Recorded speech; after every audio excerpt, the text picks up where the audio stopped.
नमस्कार दोस्तों, आज की क्लास में आप सभी का स्वागत है। और आज एक ऐसे शानदार टॉपिक को पढ़ने वाले हैं जो आपको एग्जाम में 3 से 5 नंबर दिलाकर ही छोड़ेगा मेरे दोस्त। आपने इसके पहले बहुत सारी वीडियो क्यों ना देखी हो मेरे भाई, लेकिन आज की वीडियो देखने के बाद आपके दिमाग में पूरा का पूरा कॉन्सेप्ट उतर जाएगा, क्योंकि आज बहुत ही सरल शब्दों में ट्रांसफार्मर, इसके सिद्धांत, प्रकार, यहाँ से बनावट, कार्यविधि, लाभ, हानि, सारी चीज़ों को अपन आज की वीडियो में पोस्टमार्टम करके छोड़ेंगे। तो वीडियो को पूरा जरूर वॉच कर लेना मेरे भाई, और उसके बाद आपकी मर्जी, अगर वीडियो पसंद आए तभी लाइक करना और सब्सक्राइब करना चैनल को, अदरवाइज ऐसे ही चले जाना, ठीक है ना। तो चलिए पहले यहाँ से हम देख लेते हैं कि ट्रांसफार्मर होता क्या है। ट्रांसफार्मर क्या होता है दोस्तों, आप सभी जानते हैं कि चाहे आप गांव में हो, शहर में हो, कस्बों में हो, हर जगह आपने देखा होगा कि ट्रांसफार्मर लगे होते हैं। और ये क्या होते हैं, एसी यानी प्रत्यावर्ती वोल्टता के लिए होते हैं। तो ट्रांसफार्मर पहले समझ लेते हैं होता क्या है। तो ट्रांसफार्मर क्या है, एक ऐसा वैद्युत, क्या होता है ट्रांसफार्मर, एक ऐसा वैद्युत का, हाँ, ट्रांसफार्मर क्या होता है कि यह वैद्युत का एक ऐसा साधन या ऐसी युक्ति या ऐसा तंत्र या ऐसा सिस्टम, कुछ भी कह लो मेरे भाई। ये क्या होता है कि विद्युत का एक ऐसा साधन है जिसके द्वारा प्रत्यावर्ती वोल्टता को कम या ज़्यादा किया जा सकता है। आप जानते हैं कि ट्रांसफार्मर जगह जगह पर क्या होते हैं, रखे होते हैं, लेकिन उसके अलावा मेरे भाई घर में जो उपकरण होते हैं, ठीक है ना, घर में जो उपकरण होते हैं बड़े बड़े इलेक्ट्रिक के, उनमें भी ये होता है। इसके द्वारा क्या करते हैं, प्रत्यावर्ती वोल्टता को कम या ज़्यादा करते हैं। चीज़ें समझ में आ गई। ट्रांसफार्मर क्या होता है, एक ऐसा साधन है जिसके द्वारा प्रत्यावर्ती वोल्टता को कम या ज़्यादा किया जा सकता है, ठीक। अब उसके बाद अगर हम बात करें दोस्तों, सिद्धांत क्या है। सिद्धांत क्या होता है, इसका सिद्धांत ये है कि मेरे भाई ये अन्योन प्रेरण के सिद्धांत पर कार्य करता है। यहाँ से 1 नंबर में क्वेश्चन बनता है कि ट्रांसफार्मर का सिद्धांत क्या होता है। तो यहाँ से ध्यान देना दोस्तों, ट्रांसफार्मर अन्योन प्रेरण के सिद्धांत पर कार्य करता है। देखिए अन्योन प्रेरण क्या होता है, और अन्योन प्रेरण और स्वप्रेरण, इसके लिए हम वीडियो बना देंगे आपके लिए, ठीक। तो ये क्या करता है कि एक अन्योन प्रेरण के सिद्धांत पर कार्य करता है, और यह प्रत्यावर्ती वोल्टता के लिए ही क्या करता है मेरे भाई। One thing which you have to remember, मेरे भाई आपको एक चीज़ जो याद करना है, ये आप ध्यान दीजिएगा कि यह प्रत्यावर्ती वोल्टता के लिए ही कार्य करता है, और दिष्ट वोल्टता आरोपित करने पर यह कार्य नहीं करता है। यानी ये एसी पर बेस्ड होता है, डीसी पर नहीं, ठीक है ना। तो ये सिद्धांत क्या हो गया, अन्योन प्रेरण के सिद्धांत पर कार्य करता है, और ये क्या करता है दोस्तों, यह प्रत्यावर्ती वोल्टता के लिए ही कार्य करता है, और दिष्ट वोल्टता पर क्या होता है, आरोपित करने पर यह कार्य नहीं करता है, ठीक है। और इसके प्रकार समझ लेते हैं कि ट्रांसफार्मर कितने प्रकार का होता है। तो ट्रांसफार्मर 2 प्रकार का होता है, यानी ट्रांसफार्मर 2 प्रकार के होते हैं। पहला उच्चाई ट्रांसफार्मर और दूसरा अपचाई ट्रांसफार्मर। तो उच्चाई ट्रांसफार्मर क्या होता है कि यह निम्न प्रत्यावर्ती वोल्टता को क्या करता है, उच्च प्रत्यावर्ती वोल्टता में बदल देता है। यानी ये क्या करता है, लो वोल्टेज को, ये क्या करता है दोस्तों, लो वोल्टेज को ये हाई वोल्टेज में कन्वर्ट करता है, ठीक है ना। हाई वोल्टेज में कन्वर्ट कर देता है, ठीक। कौन, उच्चाई ट्रांसफार्मर। और उच्चाई ट्रांसफार्मर में आपको जो चीज़ ध्यान देने योग्य है वो ये है कि इसमें द्वितीयक कुंडली में फेरों की संख्या, यानी जो द्वितीयक कुंडली में फेरों की संख्या वो प्राथमिक कुंडली में फेरों की संख्या से अधिक होनी चाहिए, ठीक। किसमें, उच्चाई ट्रांसफार्मर में। तो उच्चाई ट्रांसफार्मर में क्या होता है दोस्तों कि इसमें द्वितीय कुंडली में फेरों की संख्या जो होगी वो प्राथमिक कुंडली में, यानी इस वाली कुंडली में फेरों की संख्या से अधिक होनी चाहिए। ये होता है उच्चाई ट्रांसफार्मर में, ठीक। और अगला है कि अपचाई ट्रांसफार्मर क्या होता है, तो जस्ट इसी का अपोजिट। ये क्या करता है दोस्तों, ये उच्चाई वाला जो है ये उच्चाई ट्रांसफार्मर है, और यहाँ से अब जो अपचाई ट्रांसफार्मर होता है ये क्या करता है मेरे भाई, ये क्या करता है, हाई वोल्टेज को यानी उच्च प्रत्यावर्ती वोल्टता को निम्न वोल्टता में कन्वर्ट कर देता है। यानी ये क्या करता है, हाई वोल्टेज को लो वोल्टेज में कन्वर्ट कर देता है, यानी उच्च प्रत्यावर्ती वोल्टता को निम्न प्रत्यावर्ती वोल्टता में क्या करता है, बदलता है। ठीक, अब इसमें जो होता है, इसमें क्या होता है दोस्तों कि प्राथमिक कुंडली में फेरों की संख्या इसमें द्वितीय कुंडली के फेरों की संख्या से अधिक हुई।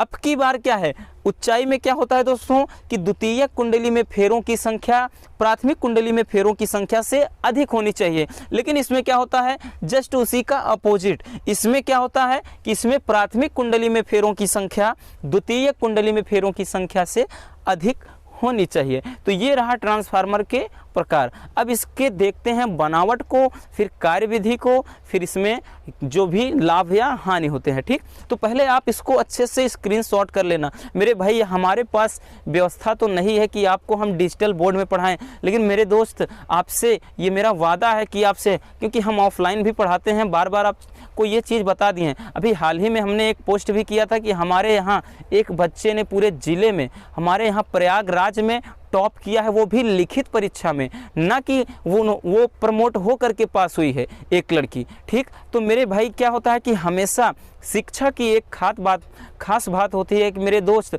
हमेशा क्या होती है, अगर हम बात करें सफलता की एक खास बात होती है कि हमेशा मेहनत करने वालों पर फिदा हो जाती है। तो मेरे दोस्त आपको बहुत ही सरल शब्दों में सारी चीज़ों को एक एक करके हम क्या करेंगे, जनवरी तक अच्छे से पूरी तरह कवर कर देंगे। फिजिक्स में आपको टेंशन लेने की ज़रूरत ही नहीं है मेरे दोस्त। और वैसे भी हमने कहा है कि संडे को आपसे हम 11 बजे रूबरू होंगे, और जिसमें आपसे क्या करेंगे, बातें करेंगे। और आपके लिए क्या हम बताया था कि व्हाट्सएप ग्रुप बनाएंगे, जिसमें हम अपने हैंड राइटिंग नोट्स, खुद की नोट्स आपको हम प्रोवाइड कराएंगे, ताकि आप भी एग्ज़ाम में अच्छे मार्क को प्राप्त कर सकें। तो पहले आप स्क्रीनशॉट इसको कर लीजिए, फिर इसके बनावट और कार्यविधि पर हम यहाँ से समझते हैं। ठीक है ना, तो आप पहले इसके को अच्छे से स्क्रीनशॉट करके इस तरह से नोट बना लीजिए।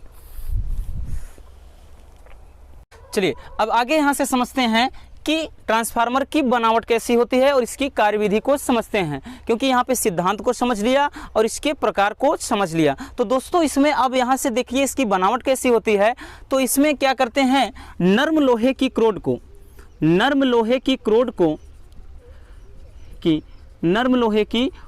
को पटलित रख करके बनाया जाता है। ठीक है ना, नर्म लोहे की क्रोड को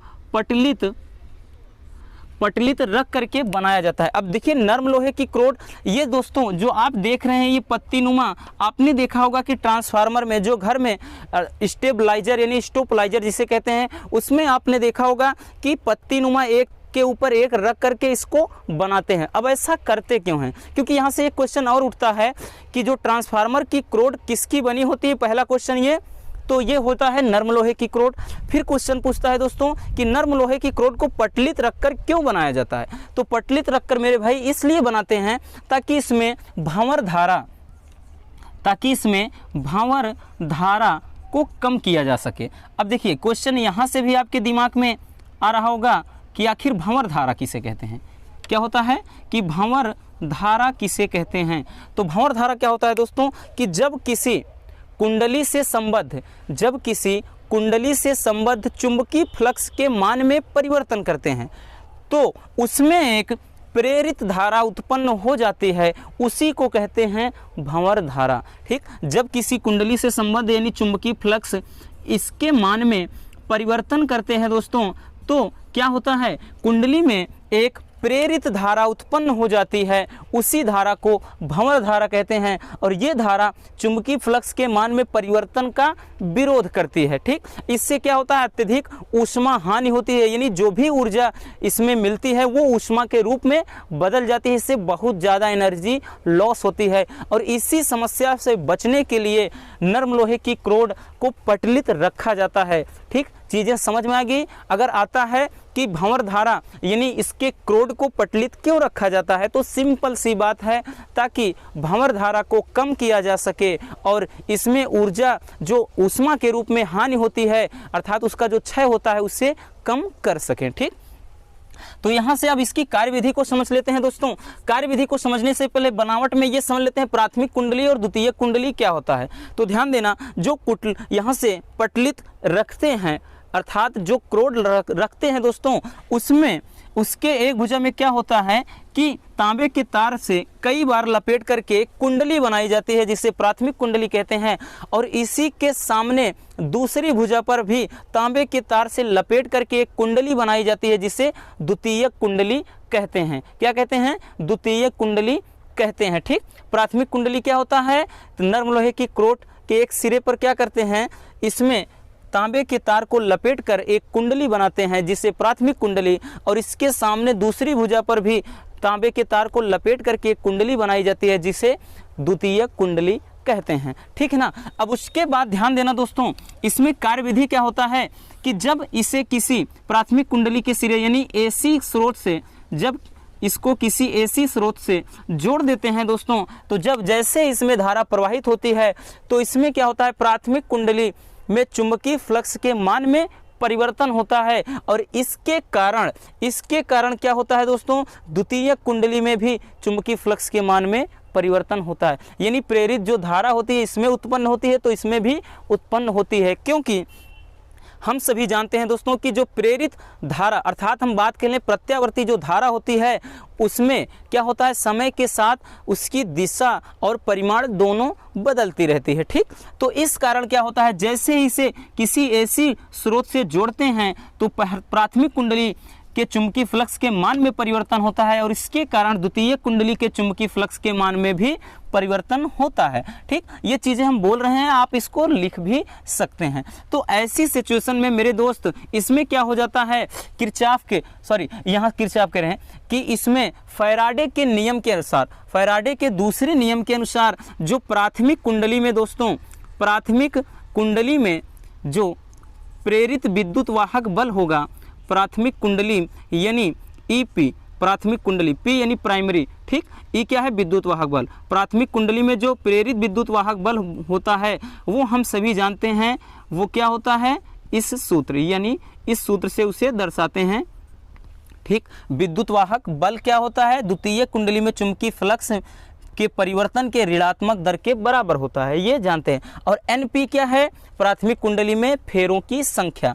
तो ये हो जाता है प्राथमिक कुंडली के लिए। इसी प्रकार दोस्तों क्या हो जाएगा द्वितीयक कुंडली में, ठीक है ना, द्वितीयक कुंडली में तो इसमें हो जाएगा दोस्तों ES बराबर माइनस NS और हो जाएगा delta phi upon delta T, ये हो जाएगा इक्वेशन नंबर 2। ठीक, यहाँ से ध्यान देना दोस्तों, अगर EP अपान ES यानी इसका रेशियो निकालना चाहेंगे हम EP अपान ES, तो हम जानते हैं कि ये इससे कट जाएगा, माइनस से माइनस कटेगा, तो केवल NP अपान NS ये बच जाएगा दोस्तों। ये हो जाता है कुंडली में ये जो है फेरों की संख्या और प्रेरित विद्युत वाहक बल के पदों में। या फिर हम कह लें, हम इसको ऐसे भी लिख सकते हैं दोस्तों, VP अपान VS बराबर NP और अपान NS। ठीक, NP अपान NS यानी इसको हम ऐसे भी लिख सकते हैं। VP क्या है, प्राथमिक कुंडली में वोल्टता, और VS क्या है, द्वितीयक कुंडली में वोल्टता, और NP क्या है, प्राथमिक कुंडली में फेरों की संख्या, NS क्या है, द्वितीयक कुंडली में फेरों की संख्या। तो इस प्रकार अब मानते हैं दोस्तों कि इसमें जो शक्ति है वो नगण्य हो, तो ऐसी सिचुएशन में क्या हो जाएगा, निवेशी वोल्टता, शक्ति के लिए निकाल रहे हैं, तो निवेशी शक्ति या सामर्थ्य बराबर क्या हो जाएगा, निर्गत शक्ति। ठीक, निवेशी शक्ति बराबर निर्गत। अब हम जानते हैं कि निर्गत निवेशी है तो P, इधर भी P, लेकिन यह क्या है, निवेशी इसमें प्राथमिक कुंडली से प्रवेश कर रहा है तो यहाँ से PP हो जाएगा और द्वितीयक में PS। और चूंकि हम जानते हैं P बराबर V इंटू I होता है, ठीक, इलेक्ट्रिक वाले में इसमें पढ़ा था आपने, तो यहाँ से P बराबर V इंटू आई रखेंगे दोस्तों, तो P बराबर VP इंटू IP रख देंगे और यहाँ से VS इंटू IS ये रख देंगे। तो यहाँ से क्या हो जाएगा, हमें प्राप्त हो जाएगा VP और इसको नीचे लाएंगे VS बराबर, यहाँ पे क्या बचा दोस्तों, IS और ये इसके नीचे जाएगा IP। इस प्रकार से आप देख रहे होंगे ये निकल आता है प्राथमिक और द्वितीय कुंडली में वोल्टता और प्राथमिक और द्वितीय कुंडली में धारा के पदों में ये सूत्र होता है। ठीक, अब यहाँ से दोस्तों एक चीज़ और पूछा जाता है कि ट्रांसफार्मर की क्षमता या दक्षता या क्षमता पूछ लेते हैं। तो इसको दोस्तों यहाँ से इसको ईटा से दर्शाया जाता है, यानी क्षमता या दक्षता के लिए क्या होता है, इसमें क्षमता बराबर सूत्र हो जाता है कि निर्गत शक्ति अपान यहाँ से निवेशी शक्ति और गुना का 100 हो जाता है और ये परसेंटेज। या हम कह लें कि इसे ईटा बराबर निर्गत शक्ति क्या है दोस्तों, निर्गत शक्ति PS और निवेशी शक्ति क्या है यानी PP और गुने का 100। इस प्रकार यहाँ से ट्रांसफार्मर की दक्षता या क्षमता को भी हम निकाल सकते हैं। आई होप कि आपको चीज़ें समझ में आ गई होंगी मेरे भाई। इससे सरल तो शायद हो भी नहीं सकता, क्योंकि हमने जितना हो सका उतना सरल शब्दों में आपको समझाने का प्रयास किया। बाकी आपका काम है मेरे भाई, अगर वीडियो पसंद आया तभी वीडियो को लाइक करना, अदरवाइज़ मेरे भाई ऐसे ही चले जाना। तो मेरे दोस्तों अगर वीडियो पसंद आया है तो प्यार से ज़रूर लाइक कर देना और चैनल को अभी तक सब्सक्राइब नहीं किया है तो सब्सक्राइब कर देना,